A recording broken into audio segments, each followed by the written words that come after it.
The fishing news is brought to you by Interlux Marine Paint. Hey there, Toby Lapinski for the New England edition of the Fisherman magazine with this week's web video fishing forecast for New England. Well, we're just a few hours away from the Goose Hummock Offshore's Blue Water Bash in Quincy, Mass, set to take place this Friday and Saturday, and there's still time to buy your tickets for this excellent event. This is the premier tuna fishing show in the Northeast and has an amazing lineup of presenters and teachers.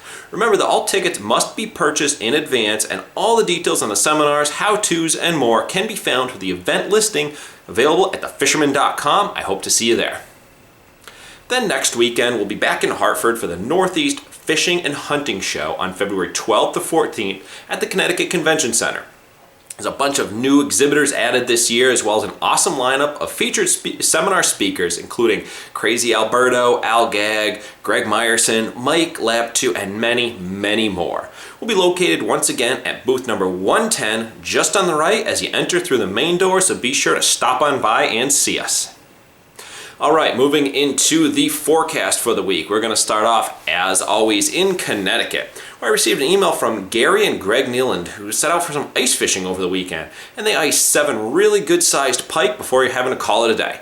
I'm not sure where exactly they fished, but Greg was wearing a life jacket as part of his ice gear, and well, I guess that is one way to stay safe out on the ice, but when you have to go to that extreme, I'd rather just stay home. Nonetheless, congrats on making the best of things and being rewarded for your efforts.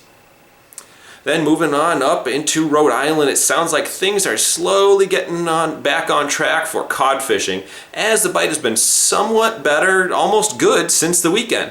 And Francis Fleet has been finding somewhat larger fish in the pools, being taken somewhere in the high teen class. And they also noted they've been seeing an influx of ling since the storm passed by, so that's a pretty good thing. While we may not have the same love for the ling as our friends to the south of us in New Jersey, I will say that when they have found their way into my cooler when I've been out cod fishing, I've been very happy at the end of the day, as they are a fine tasting fish. And moving on up into Massachusetts, I talked to AJ at Red Top this week, and he said the fishing has kind of been difficult in his area lately with that little bit of unsettled weather pattern that we had.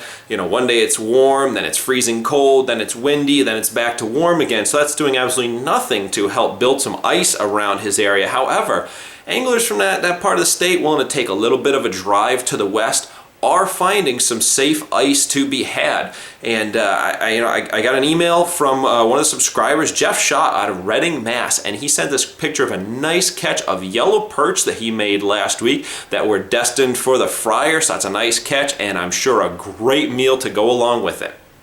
Alright, well, there you have it. That's this week's video fishing forecast for New England. I'm Toby Lapinski for the Fisherman magazine, wishing you tight lines if you head out onto the water this weekend.